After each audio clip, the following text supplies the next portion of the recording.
Good morning, ladies and gentlemen. Thank you for joining us today for this webinar looking at technology in food service and education sector.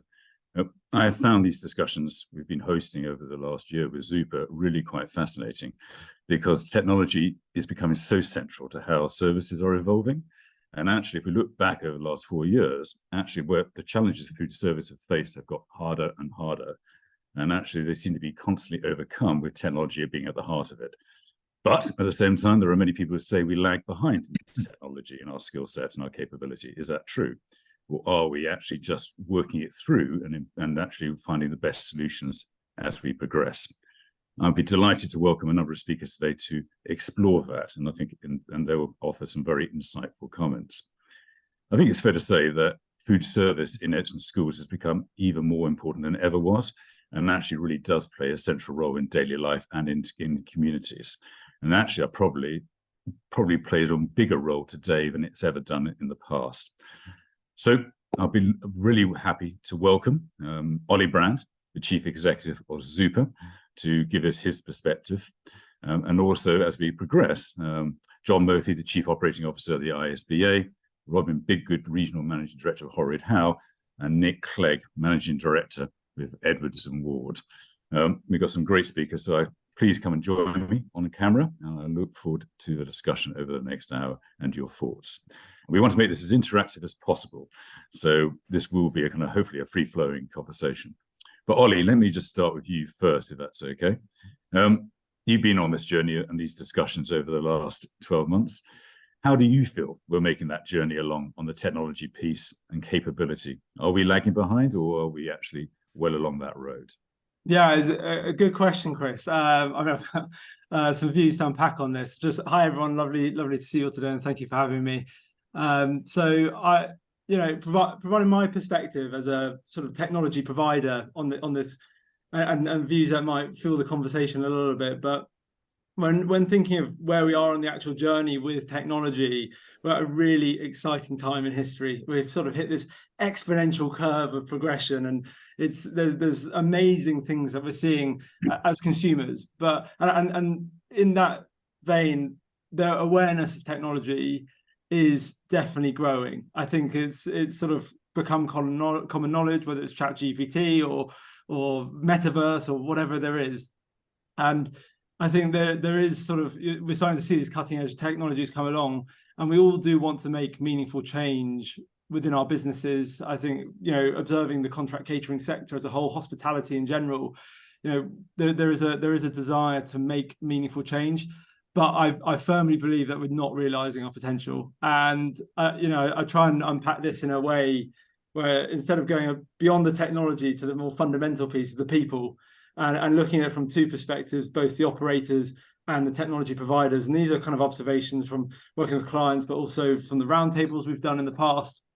And from the operator's perspective, so the user perspective, very risk averse industry. There's no industry like hospitality in terms of passion, but it's a very practical industry. It's a people business, very hands-on. So naturally fitting technology into that flow for a chef might not feel natural, and also it might be, that risk aversion might come from past experience, being burned, being left to your own devices with technology, being missold, mismanaged expectations.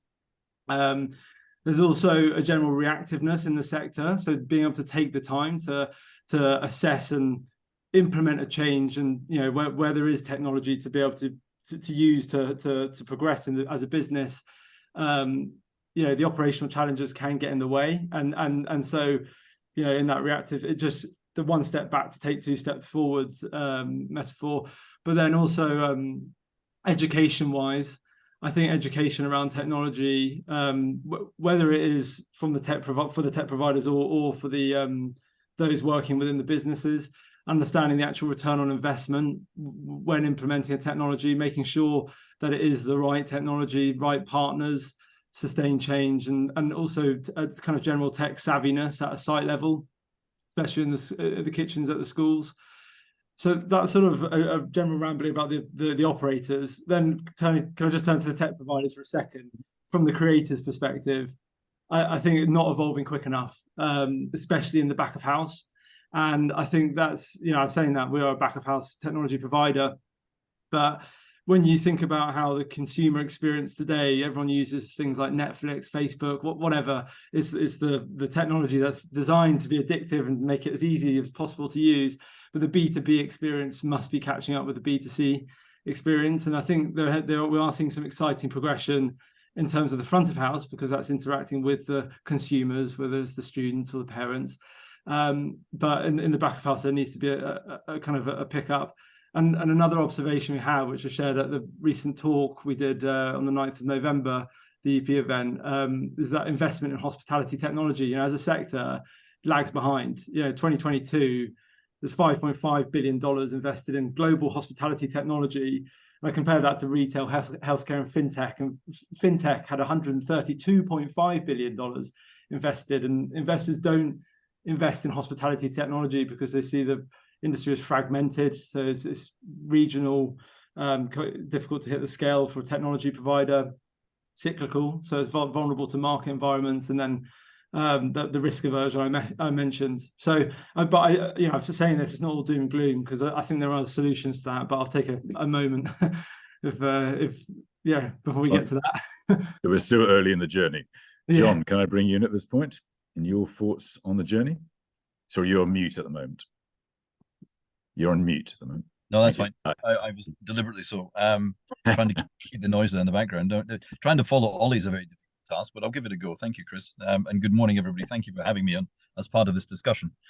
Ollie's point about being slightly risk averse is entirely understandable, because this is one of the only operations in any, school or any other bigger business where there's got to be 3 deadlines a day hit. Breakfast, dinner, supper.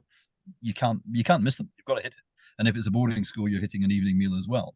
And you can't mess with that. So that's why the adoption of technology is slow and steady. And we've taken the view with the independent school sector that we'll start at the back end of this. We'll start with the waste management bit. Because somebody once said to me when I was a bursar in short trousers, if your catering's going wrong, look in the bin. If it's getting expensive, there's something being wasted. So see what you can do with the waste. And I think really the technology there will help cut the waste down. If you can cut the waste down, you cut the cost down, and you cut obviously the supply chain costs go down as well. But all these points well made, because we should have connection directly from the supplier through to the customer, consumer, diner, whatever you want, however where you want to put it. And at the moment, it's very fragmented, because there is no investment, there is no one end-to-end system, because there are so many different processes. The second stage of what I want to try and do, apart from dealing with waste, let's consider that to be underway, at least, if not completed. It won't be completed for some time. But I want to create a space in which the chefs can do the best they can with what they're given. And what you don't want to do is pressure them either in time or with a lack of resource or a lack of anything. You want them to fly, because that's where the reputation is generated.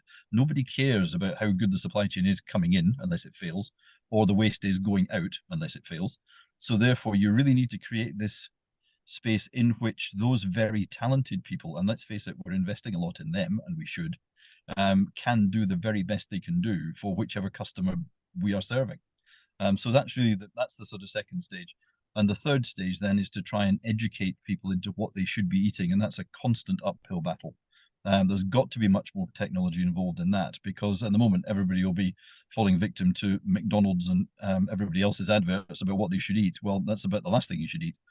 So we really need to start getting some authoritative, consistent, creative education done for all levels, not just children in schools, but the staff as well, to make them not more picky eaters, but more selective, better informed, better engaged, and understanding what they're doing when they're putting food into themselves. So, Chris, that's my little burst. There we go. I'll come back on that, because there's some interesting points on that. Robin, can I bring you in at this point? Because you've worked in a whole number of different sectors. What are your observations? Yeah, morning, Chris. Morning, everybody. This is my first foray into educational catering. I come from a very commercial background and contract and member-led and that type of thing, as you well know. And I guess the surprise for me coming to the end of my 3 months in is just how, in relation to other sectors within hospitality, the independent school sector that I'm in is behind other areas when it comes to the use of technology and the investment in those types of bits. Excuse me, picking up on John's point there around waste. What we see in the schools that we look after is a complete diverse view to waste. There are some for whom sustainability and waste is incredibly important, and they are really keen to be able to measure it and have that technology to provide the data to be able to control and manage better. And then at the other end of the scale, we've got a lot of schools for whom are only just really coming to the party with it, and it's not been on their radar up to this point at all. And I think that everything that has already been said is very true. The other thing that I would add from a technology perspective, where I think we're having to spend a lot more time looking now with our client base, is around the technology and kit that's in the kitchens to allow the chefs to do what John was talking about. You know, you've got a lot more sort of kit these days which is capable of being sustainable, the use of induction and other areas like that. And again, in turn, that helps reduce energy consumption and bills and the overall cost for the school. And all of this sort of very much lines into the argument at the moment, all the discussions going on around the potential for a change in government and the implication for independent schools, with VAT being implied potentially as a result of, you know, Labour government coming in. And all the conversations that we're having at the moment with bursars and heads is very much around, where do we, as your catering partner, provide value in a variety of ways to be able to help support and mitigate some of those costs? Because a lot of those schools are looking at that type of money and thinking, you know, what's the impact of that? Nobody knows yet. And that, again, makes the planning element very difficult as to what it will look like. But there are a lot of schools and parents who are thinking 20% more than I'm paying now would be a huge challenge. And so some of those schools are thinking, well, you know, if we can't pass on 20%, what can we pass on? How do we mitigate some of those things? What is our cost base at the moment that we can start to look at? And technology will undoubtedly have a part to play in that process and alignment over the next sort of 12, 18 months. So. No, that's very fair, Robin. Thank you. Nick, can I get your comments, obviously from the state sector as well, which is very different? Yeah, well, I guess similar to Robin, I've spent most of my career in, you know, the more commercial sectors in business and industry, and you know, differently though. You know, when I came into state education a few years ago, I was actually surprised at the level of technology that was in operation. In fact, in a greater way than in B&I in many instances, primarily driven by safeguarding and allergens. Now, everyone can think of, I probably don't want to mention too many brands, but there are lots of kind of parent payment mechanisms that you can get online for primary schools and secondary schools. You can see what your child's eaten on the day. You can order a week in advance. You know, it's you know, pretty up there in terms of being user friendly. You know, and in secondary schools, to get, you know, 1,000 children through a tiny servery in 40 minutes, they've had to use a lot of tech, fingerprint technology, multiple tills, and so things like that have really. I think have been really quite advanced. And when you bear that in mind to the lack of funding, or the tightness of funding, should I say, I think that's actually quite impressive.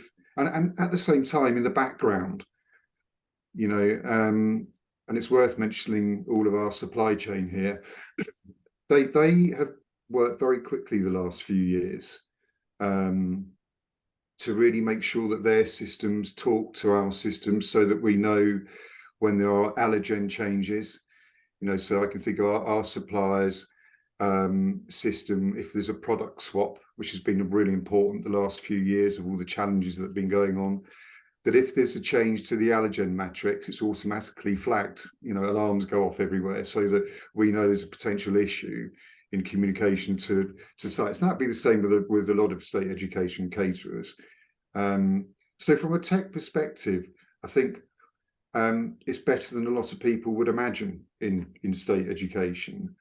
But there's a long way to go. And I feel that in a sector that is, you know, restricted by funding, and I'll try not to say that too many times this this session. We need a lot of guidance and a lot of cajoling, by tech companies that actually can find a way of cutting their budget to fit that particular sector. And I'll come on to a little example of that later on, and I'll stop droning on for now. Is it, sorry, Nick, is it the tech company's got to cut the budget, or is it a way of improving overall efficiencies? Both, Chris. I'll give you an example. We've been looking at food waste management. There's a couple of systems out there, both pretty expensive based on the BNI and high street sector. We've come up with a model that is a third of the price, actually is working in trials just as well. Because it's a third of the price, it's far more achievable to look at. And actually, sometimes in a relatively unsophisticated sector, you don't need all the bells and whistles. I was going to make. John, sorry. That's music to your ears, isn't it? Yeah, absolutely, it is. A couple of things though. The first is that the third biggest expense in a school is catering. The first one's staff, the second one's heating and lighting, third one's catering. Fine, we need to do something about it. But the point that Nick was making is very obvious, and it's an obvious one to me, and it's one that where schools have fought shy of making the decision, because what they're doing is spending to save. What Nick's talking about, with tight budgets, much tighter than we've got, and making no bones about that, is people have seen the return and they have spent the money to make the return. And so often when a budget is slightly more, let's say, flaccid or less well managed, those opportunities pass by because, well, it's always been like that, hasn't it? So we'll just spend the money and that'll be fine. We don't have to put any intellectual effort into it.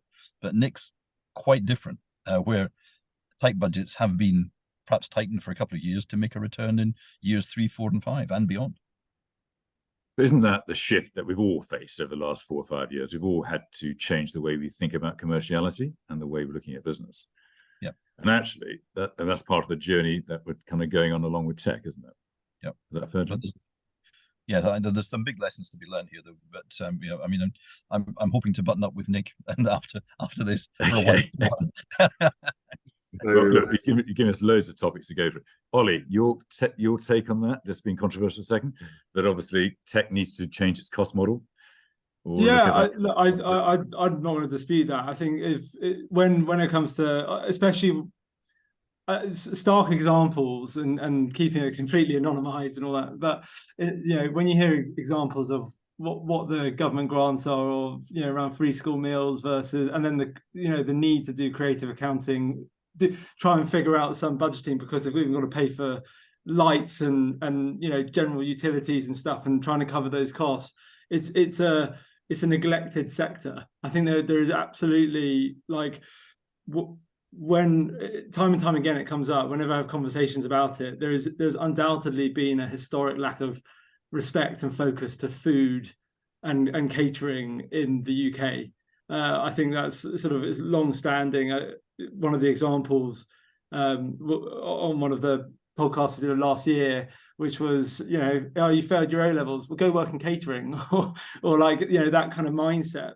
And so, which I think is a load of rubbish. Like, it's not right. And so regardless, like, we're all in it together. And I think it's a case of, when we talk about that collaboration piece and being able to understand that return on investment. So the solution to what I was saying at the start, what I believe is that kind of shift in dynamic from being vendors to partners, being like, sort of not a subordinate IT department as a technology provider. They're there to be a partner to help you.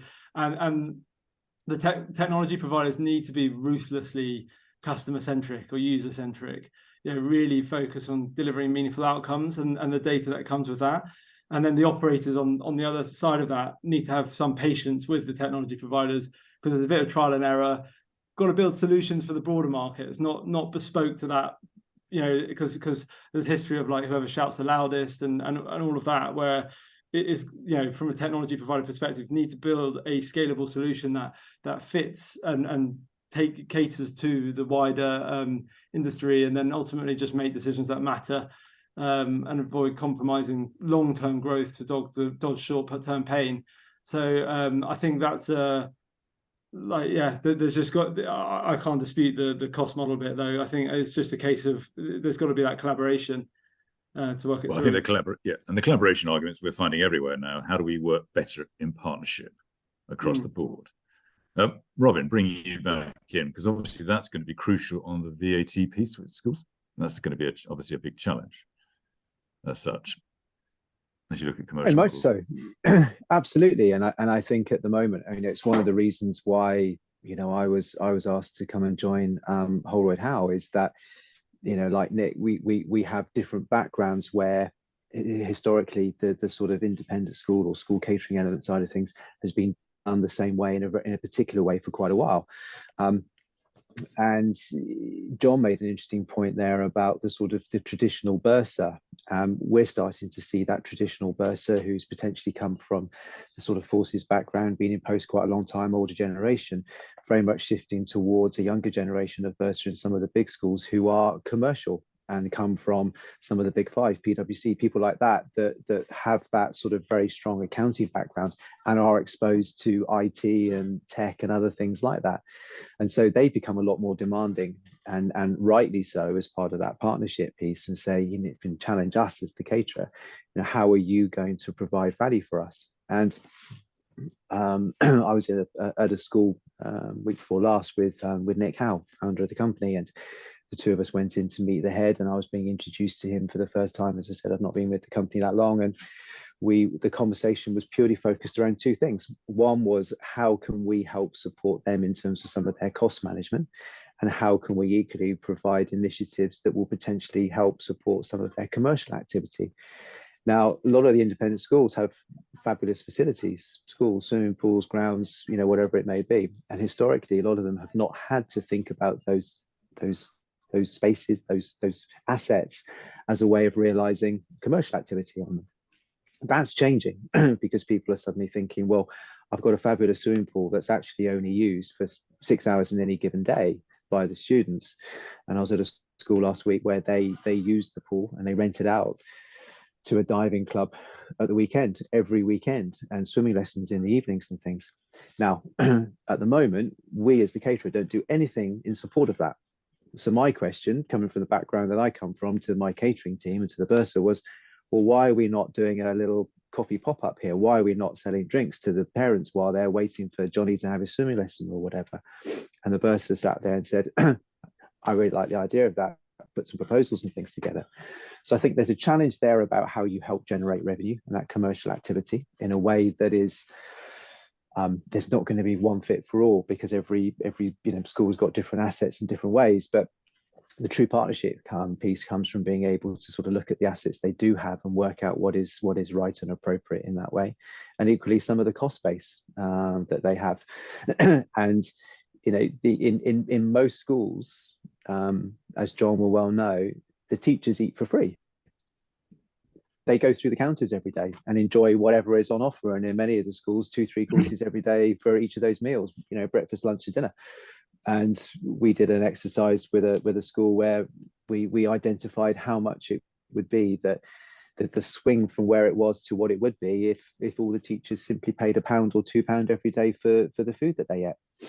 And in that particular environment, that particular school, which I won't mention, it was in excess of £50,000 a year. Now, the head sat there and said, listen, with everything that's going on at the moment, I am not going to, you know, suddenly move to that model. You're but what it yeah, exactly. But what it does do is it starts that conversation. It makes that understanding and appreciation of when you're the bursar and you're sat there looking at all of those different financial aspects to running the school. Even if you're then having that conversation with the academic staff that says, look, that's how much it costs us to feed you in every year. We're not going to change it, but just an awareness piece as part of that model when the academic staff start to ask for something or something different, or why we're not doing this. And I think that's where we can help support and provide that sort of partnership piece. And equally, a lot of that comes through data, through tech, through being able to identify some of those costs that on a day-to-day basis, because people sit there and look at it and think, nah, it can't possibly be that much. But when you provide that data through technology and demonstrate, as John's nodding, you know, through things like plate count and all those other bits and pieces that you do that help support that, you end up with people sat there thinking, okay, have we got our model right, or do we need to start a conversation here and take the things in a slightly different direction? So it's a really interesting time. Really interesting time. Really interesting points being raised. John? Yeah. Could I come in on a couple of points? Yeah, The first is the whole business of respecting what's put on a plate. I think it was Ollie made the point about we don't respect either the business or what's actually stuck in front of people. And we need to change that. Because until people understand that what you put into them is what they produce in terms of effort, intellectual or physical, we're going to get nowhere. And that's why I've always looked on the catering function in the schools I've been in as an enabler. It's a thing that makes things work. So therefore, you've got to look after it, because if you don't do it, it's you're putting it's energy in to get energy out, isn't it? Really, and you've just got to make it as efficient as you can, and as attuned to the demands of people as you can to get the right outputs. And that's why you change menus at exam times or when there's sporting fixtures going on, whatever it happens to be.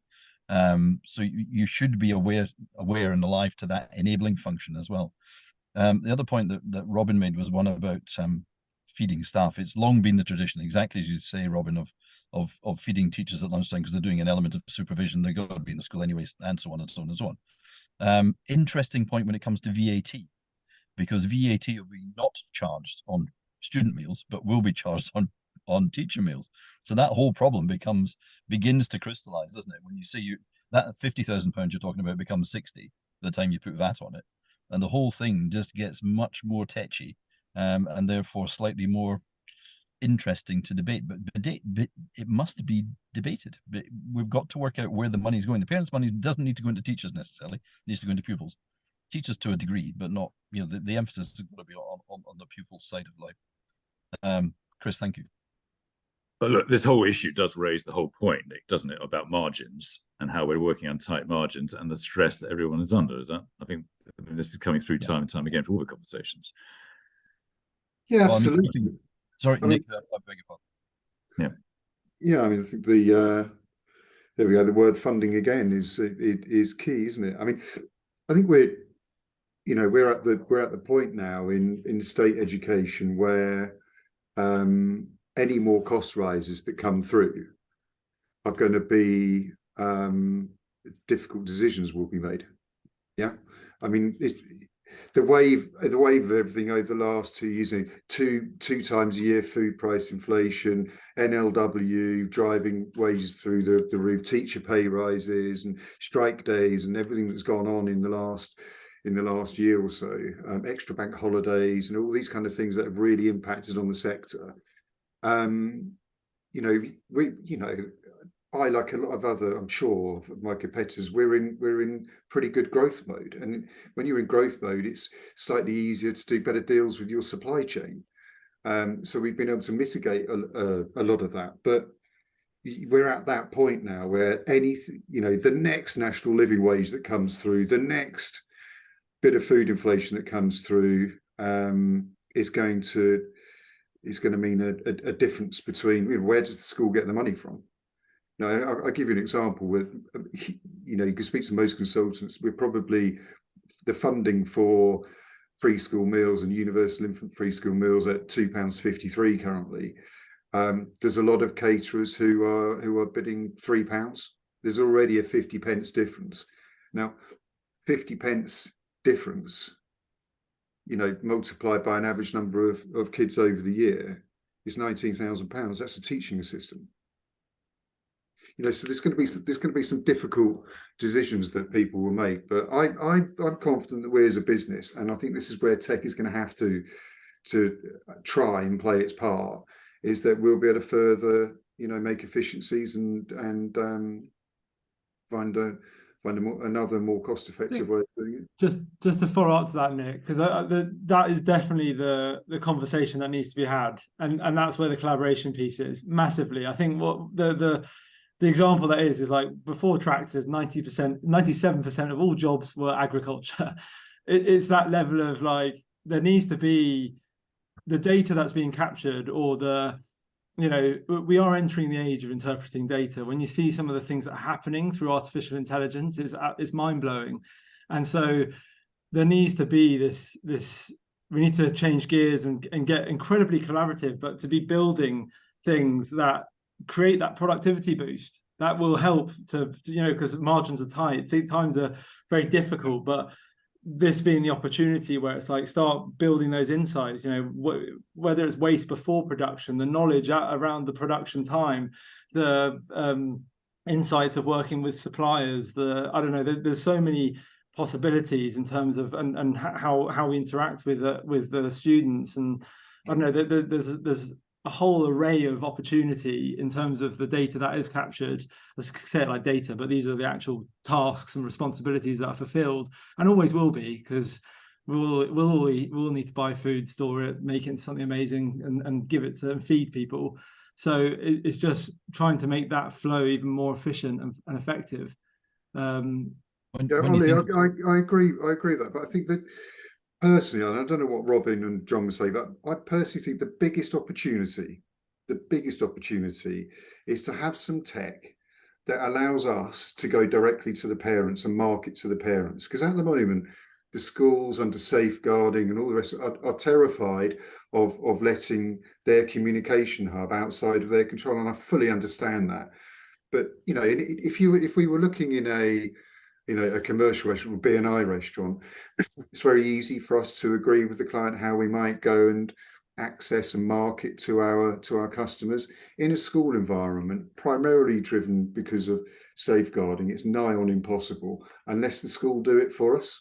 Now, in the state sector, that's becoming fewer and fewer and fewer because of the dreaded F word, because they're busy doing other things. They're having to do a lot more hands-on teaching than administrative tasks. So to find it, if the tech sector were to work with the schools and ourselves, and I'm sure there might be an element of this in the independent school sector as well, were to be able to work with us in the schools so that we could have more safe access to the parents, that would be my priority number one at the moment. Just so I understand that a bit better, Nick. So is that saying that the current front of house technology is currently contracted to the school, and then as a caterer, there's no, you have to work with whichever provider that's been implemented there?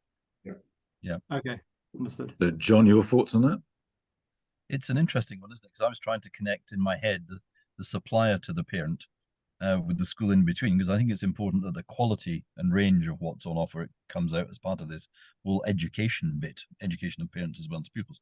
But that point that Nick's made is a good one, because it means the parents would understand what the caterer is trying to do and achieving, and could help, and would help actually in the majority of cases. And the second thing that would help get rid of is the shrieking WhatsApp conversations when the tiniest thing goes wrong at lunchtime with a catering operation, because you get them. I mean, did you understand that WhatsApp conversations happen in three ways? After every meal in a school, usually there's a WhatsApp conversation. After the 4 o'clock pickup time, there's a WhatsApp conversation. And then there's the one that's most entertaining of all, which is the Pinot Grigio one, which happens at 10 o'clock at night, which can be an amalgam of the previous one. But the point about it is, if you can stop those destructive WhatsApp conversations happening by dint of better communication and better education, then you're onto an absolute winner. And I think with the change in data regulations at the end of the year, he said, fingers trying to find a piece of wood, we might see a slight relaxation of that. That might give us the opportunity. It also goes back to this whole collaboration piece, doesn't it? Because actually the answers lie in how we all work better together.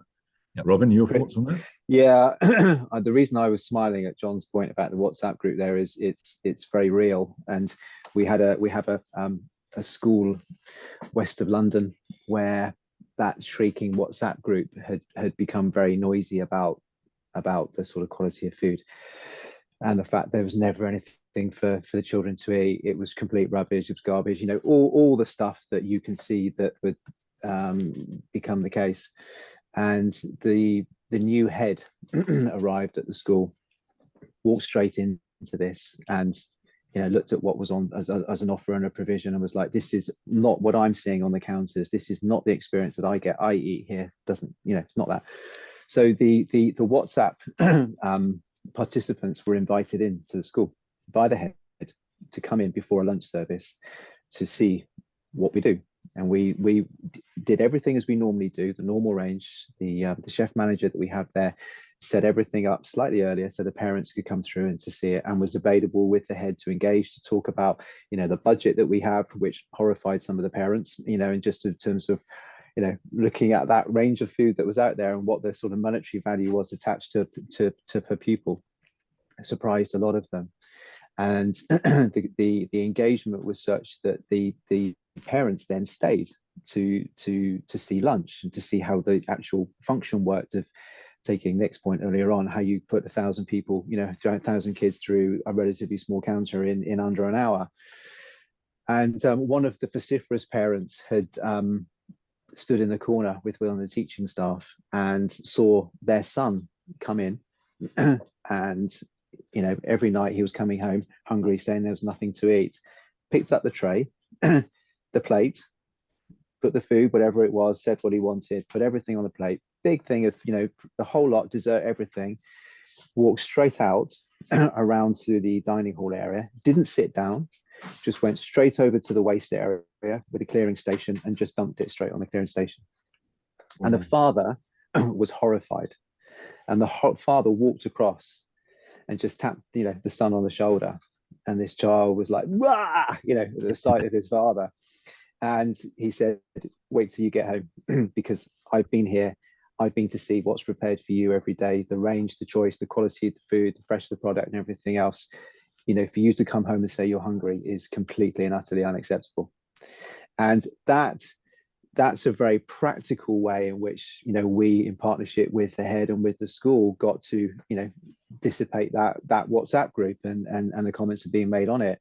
But the point that Nick and others are making, how do you overcome that through technology? How do you have something as that engagement that allows your engagement with the parent earlier in the journey in a constructive way and in a positive way, not to sell or anything else? It's about that thing and how that data is shared at such a point to allow you to get to that and avoid that type of WhatsApp group occurring in the first place. There's the challenge. So over to you, Ollie. Is just a question, is the root cause of the reason why that's not being resolved, is it GDPR, or is it just because of that's the way things have always been done? Safeguarding generally, I'd say. Safeguarding. What you're trying to do with the school, Ollie, is to build a hemisphere around it in sort of electronic terms, so that people in it are not exposed to the outside world, if you can possibly manage that. And that's where this falls victim to that protectionism, necessary protectionism, actually, sorry to say. But it is what's changed. Yeah, it is what's being challenged now, though, isn't it, John? Everywhere, all sectors. It is about how do we now broaden that to make sure services improve and solutions. But that's a very confident way. What Robin says is a very confident way of dealing with that, because the problem with WhatsApp conversations, and I want not to dwell on them, make this final point, is they are brush fires. As soon as one bad review goes up, there's another half dozen, justified or not, usually not. So you've got to be on them really quickly in a school to kill them off. And the way Robin described there is the perfect way of doing it. It's just, here's the reality, chaps. If you want to talk about it, fine, but there's nothing negative going on. Let's move on the subject a bit anyway, onto allergens, because allergens must be one of the key issues that impact on all of you. John, can I start? Because I know this is something very close to your heart. Shall I start with you here? We just finished some work with the allergy team, where they have written for us, I think, the definitive allergy policy, and they've done a sort of code of how schools should train themselves, organize themselves, and if need be, rehearse what they have to do. No, the allergy team will come and check that at a price and put you on a register. But the whole point is that the information's there, the organization's there. And what we were finding was, prior to that, there was a great number of schools in which the reactions were there, but they were patchy. Sometimes the training was right, sometimes the EpiPens weren't there, and all sorts of variations on a theme, which could have had tragic consequences. But the whole point was to bring this allergy I was going to say, it's not an upswing in allergies, it probably isn't, but it's becoming more prominent, and to deal with it properly and correctly and make it something that reassures parents rather than worries them because it's not being addressed. So what we've been doing, and we launched this about 2 weeks ago, already we're having positive feedback from people coming to admit their children into school, sign them up to say, this is great. We now know where you stand, what you're doing, what the standards are, we're happy. And that in a customer facing business has got to be a good move. So yes, I'm slightly evangelical about it. I apologize for banging on. Well, it's an important one, isn't it? Nick, obviously in the state education, that's particularly tough. It must be, mustn't it?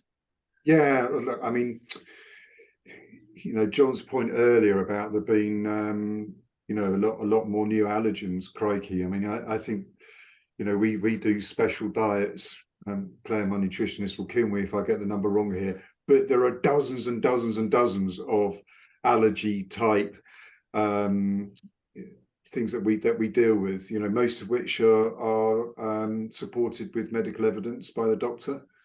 And I think a lot of caterers in state education, for all the right reason, we have to produce, a special menu for every child that has an allergy. Some of them have multiple allergies.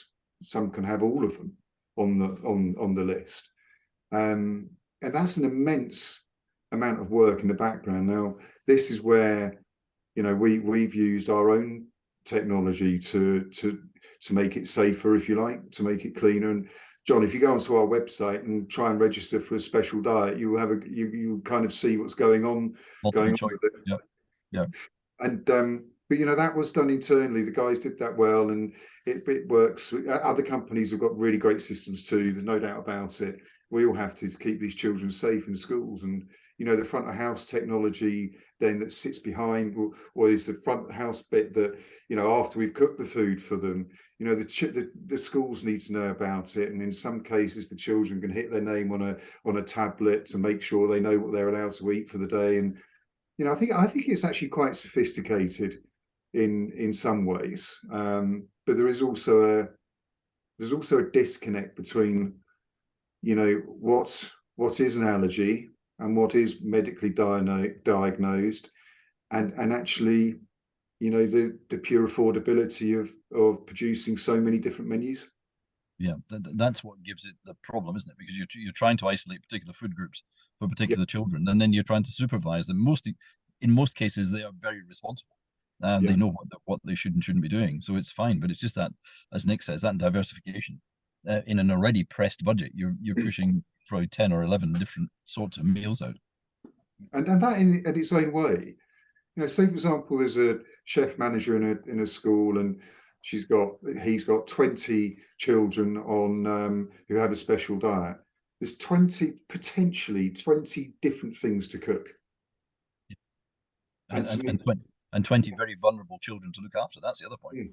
Yeah. And if it's, if they're celiac or it's gluten, then that's a completely different part of the kitchen. You've got to be so careful with these things. And I've spoken to some parents who've had some tragic stories of things like celiac, where there's young children who it's not been diagnosed for so many years that they'll be having corrective procedures every day of their life until they're probably into their early 20s.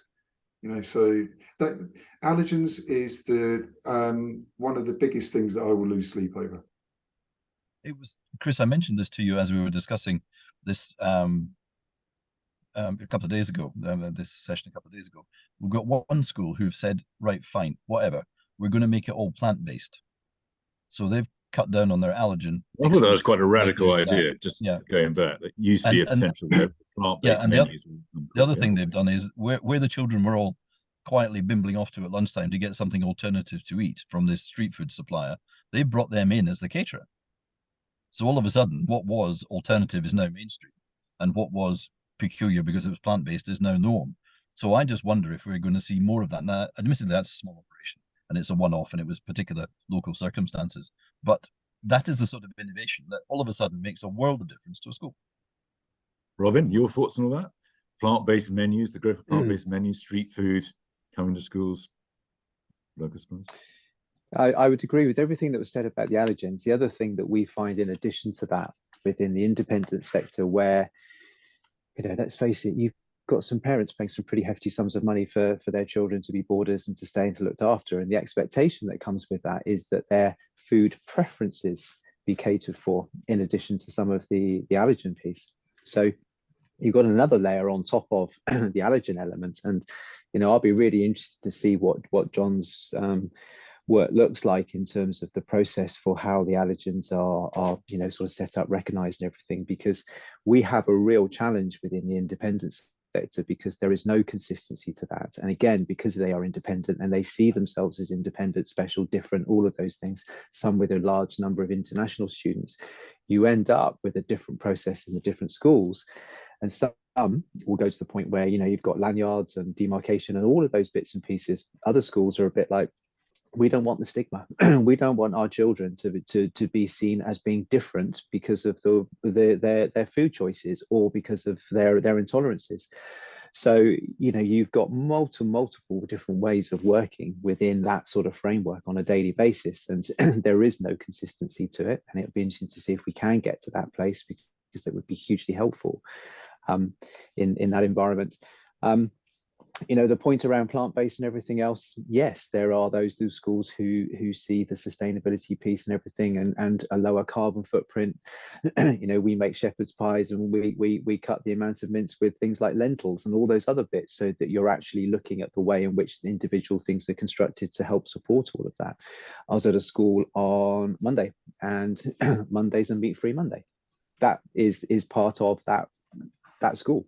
It is accepted, it is supported, it is seen as a good thing because of its location and its demographic and the pupils that are there. And it being a girls' school, it flies and it's enjoyed, and the chances are we'll probably see more of a move to more of that plant-based element at that particular school as we go through time. I was at a school the previous week in a very rural area, where some months ago they'd gone with a meat-free Monday, and all the parents who were farmers and everything turned up and you know, with their pitchforks, and were giving the bursar an incredibly difficult time about that. And you know, how dare you? And I can see John smiling there as because it's the reality of yep. Yeah, absolutely. Yep. That, and it is unique and it is bespoke.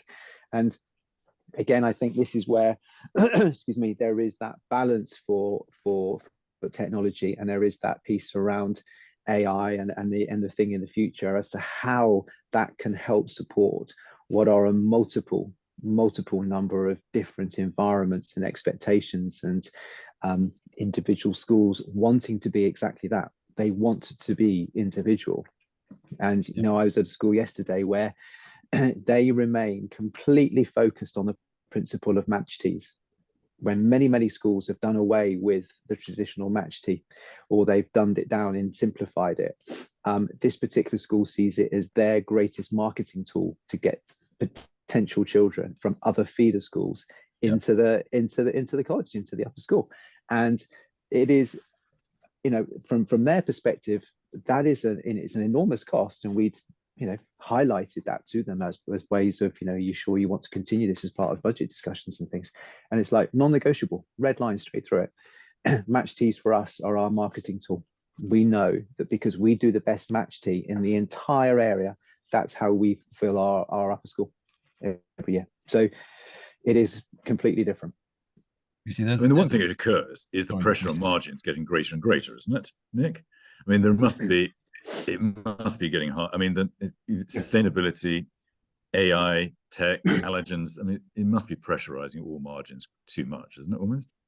Well, it is, Chris. It is.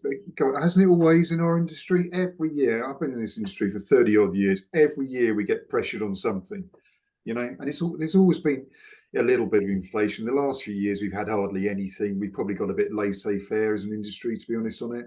You know, there's and I think we've all weathered the storm up to this point, okay. And some of us will weather it a little bit longer because you're in growth mode. But our margins will be dictated solely by how effective the schools have been run, and how effective they are with their grants they get from the DFE. And you know, that in its own way, I feel for them a great deal, because let me just give you an example, and I'm not here to, you know, bleat on or whatever, but you know, I hear about swimming pools and match teas, and obviously in the independent sector, I can think of 100 schools that don't even have a dishwasher. They still have the sterilising sinks. You know, kitchen assistants with gloves up to their arms, going into boiling water to sanitise plates, to pull them back out on the side. I mean, why the EHO hasn't categorically banned this kind of thing anyway over the last few years is beyond me. But, you know, each sector's got its challenges coming up. you know, in very different ways, but I'm sure we'll probably find the same solutions for them all. I think we John, can. the Chris, pressure. yeah, Go on, please. No, just to make a point on the broader education being a two-way thing. It's very interesting that some of the children that are diagnosed with special educational needs are very picky about their food. And one of the things that shows up as a first symptom of that special educational need is some of the peculiarities they have when they come to eat. So that's where the caterers in schools, all types, both independent and state funded, can be feeding back to the management saying, well, he's gone off having potatoes, or he prefers to have that, or she prefers to have this. And it all just builds this picture of looking after the pupil, because let's face it, that's what the business is we're in. We've got to produce these young people fit, able, healthy, qualified to be useful to society. And that education part is as I just said, a two-way street. But John, for you, the pressure, I assume, is on to help bursars and schools become more commercially minded. Is that fair? It absolutely is. It absolutely is. And they are being driven to it, as you said, by the pressures. I mean, fundamentally, we're going to be asking parents to find VAT on fees from, let's call it April 25, if we went with a better date. That's going to drive a lot of parents out of the market. We're going to lose between 45 and 75,000 pupils, which puts pressure on the state system. So Nick, with his already pressurized budget, is going to be looking at extra bodies coming in that he can't afford to feed, because there just isn't the budget for it. And the rest of the people that stay behind will be paying much more money than they were previously. It's going to be a difficult couple of years, that. Very difficult. Robin, your thoughts on this? Oh, I think it will be, to a degree, there'll be an element of survival of the fittest. And, I think there are some small independent prep schools with very few pupils in them at the moment, and some of those that are boarding or what have you, who, because of their overall commercial model, financial model, will probably find it quite difficult. And I think inevitably in when things like this happen, you get a period of consolidation. You'll see some schools, disappear altogether. You'll see others come together. You'll see groups form. We're already seeing that in the independent sector, where you've got investment from overseas that has formed some groups and things. I think Nick's absolutely right in that we have always, because of our nature, creativity, because of who we are, what we are within hospitality, we've always found ways to survive. We've always found ways to be creative and move forward. And I think that's why the tech side of it will come to play with this, because margins are being squeezed. Of course they are.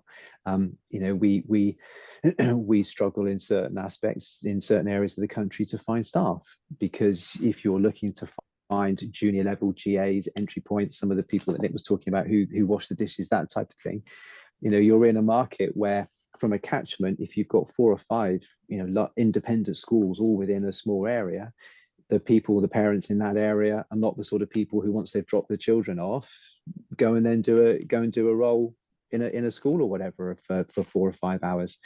And so from our perspective, we are struggling in some aspects like that. We have to be creative about how we find people, retain people, recruit. I was at school the other day where our kitchen porter, because the school has been struggling for similar reasons when it comes to drivers, cleaners, that type of thing, we partner the school whereby one of our kitchen porters drives the minibus in the morning, does a route, picks a load of the kids up, drops them off, comes in, washes a load of dishes, and then takes the kids home at the end of the day. Now, that's a creative solution to a problem for us and for the school.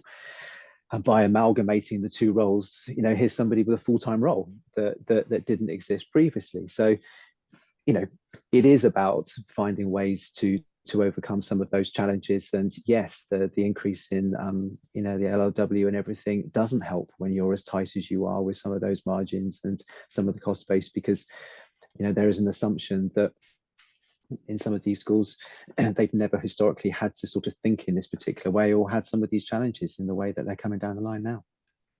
Thank you. At the end, I've got a question from the audience: is how important is control and visibility of what food is ordered by school chefs? ? And how much can this help understanding and managing the cost of catering? Nick? I'll come in there, Chris. Yeah, please. Interesting one, actually. This is we're seeing a lot more questioning on this. In fact, to the extent where we had an information disclosure request a couple of weeks ago for every single ingredient on every single one of our recipes, which fortunately enough, because of the way we have to deal with our allergens, was the click of a finger, the click of a button, and a file was produced. And I actually, myself and Claire, our nutritionist, we debated this long and hard actually, and I actually feel it's the right thing to do. If you know, as a parent, if I've got a child who's got an allergy, I really want to know what's on the menu. I want to know as much as they can tell me, because you know they're my child, and if they've got an allergy, it's something that is incredibly life debilitating. So I want to know. So they're pushing at an open door with us there. I mean, not too many every day, please, but some would be. That's one. I think it's okay. That's an interesting point, Nick, because you're talking about studying for the sake of allergies. In the past, it's more been studying for the expense of the items that are being brought in, isn't it? I mean, it's been more a cost-based thing than a quality or health-based question. But oversight, you've got to have it. I mean, chefs are wonderful people and super creative, but they're jolly expensive if you let them run riot. Yeah, no, absolutely. Joe, one of the biggest cost factors for us has been all of our, and probably the same as a lot of other steakhouses, but we're completely nut-free, not even traces of, and I'm sure Holroyd, Howe are the same, but that costs. Yeah. You know, man. Yeah. That's right. And it's also incredibly difficult. Yeah. It's very, very difficult. I mean, we are in as a provider, you know, we are nut free. You know, we don't buy in products. You know, you wouldn't get a Pekin Danish or anything like that type scenario as part of the supply chain. But you know, because we are set up the way we are and we have the expectations the way we do with schools, there is a lot of the stuff that we do, the vast majority of things is, you know, trace, because there is no other way of being in that position because of the supply chain and the volumes and all those other bits. To be able to consistently provide volume of product which is absolutely nut free, and I can see Nick nodding here, incredibly difficult to do because the supply chain other elements are not yet set up to provide that. Yeah, I'm very conscious we're coming towards the end, so thank you, gentlemen. But Ollie, can I bring you in at this point? What are your observations? What are your observations? Oh, has it reassured you in the journey of tech? Has it concerned you? Is it a bigger challenge than you thought? No, well, a lot of problems to solve, but that's the exciting thing. I mean, there's a lot of challenges.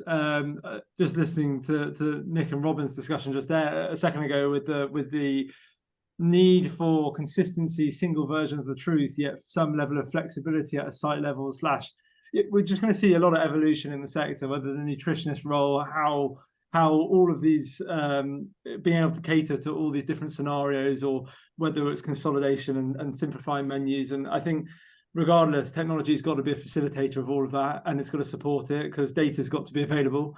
So in the exact example that Nick just provided, so there's a lot of opportunity to make change, but the key thing is the willingness to make change as well, and we're all going to be open-minded about it. No, thank you. Look, we always have to say, can I say thank you to Ollie? We always love doing these events with Zupa and our partners, so thank you, Ollie, for your observation. It is fascinating. There's obviously a journey for us all to travel, and can I just thank, please, Robin, John and Nick for joining us today as well. Yeah. I think there's all kinds of issues that are raised there, from collaboration through to the cost of tech, Ollie. I think about that one, because that's going to be an interesting challenge one as well, to how food is enabling through to allergens, WhatsApp groups, communication to parents. It sounds like we've got quite an interesting couple of years ahead, I think it's fair to say. So thank you very much, and please enjoy the rest of your day. Thank you very much. Thanks, guys. There you go. Thank you. Take care. Bye now. Bye.